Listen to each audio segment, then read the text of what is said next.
সালাম। মুসা আলাইহিস সালামকে যখন ফেরাউন দরিয়ার ভিতরে ফেলে দিল, সেই সময় তুমি সিনাই পর্বতের পাশে দাঁড়িয়ে সব দৃশ্য লক্ষ্য করনি, অথচ আমি ওহীর মাধ্যমে সব তোমাকে খুলে খুলে বলে দিয়েছি।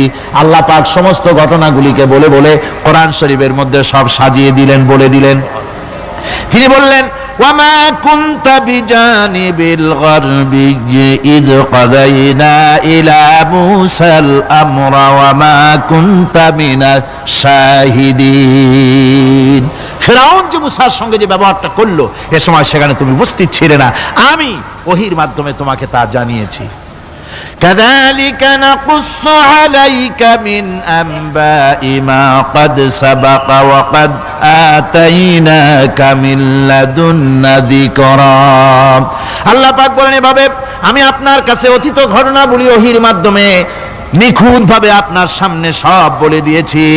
আমার ভাইয়েরা, এই বিশ্বলোকে ঊর্ধ্ব লোক সম্পর্কে নিয়ে ভুল তথ্য বর্ণনা আল্লাহ পাক করে দিয়েছেন কোরআনের মাধ্যমে। 1665 খ্রিস্টাব্দে স্যার আইজাক নিউটন তিনি আবিষ্কার করলেন মাধ্যাকর্ষণ শক্তিকে।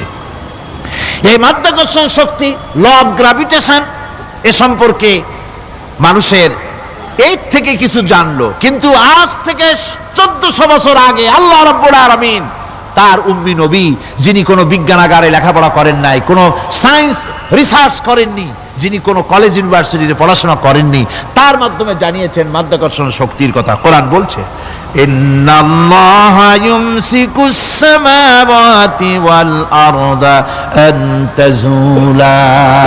এই পৃথিবী এবং সমস্ত গ্রহ উপগ্রহকে আল্লাহ পাক বলছেন, আমি এমন এক শক্তি দিয়েছি যে শক্তির মাধ্যমে একটা আরেকটাকে আকর্ষণ করে রাখছে। এই পৃথিবীতে মাধ্যাকর্ষণ শক্তি শুধু পৃথিবীর নাই, সূর্যের আছে, মঙ্গলের আছে, নেপচুনের আছে, ইউরেনাসের আছে, বৃহস্পতির আছে।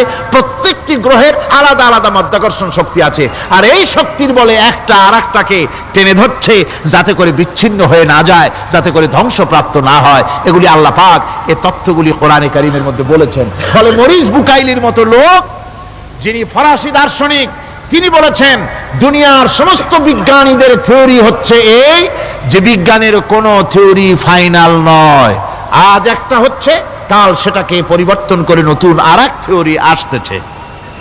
কিন্তু কোরআনে কারীমের মধ্যে আমি, কে বলতেছেন এ কথা? না না না, মরিস বুকাইলি বলছেন, কোরআন শরীফের ভিতরে আমি যে বিজ্ঞানের তথ্য পেয়েছি, থিওরি পেয়েছি, তার কোনো পরিবর্তন আজও হয় নাই, ভবিষ্যতেও হওয়ার কোনো সম্ভাবনা নাই। মরিস বুকাইলি মনে করেছিলেন বেদ আর বাইবেলে যেমন ভুল আছে, কোরআন শরীফ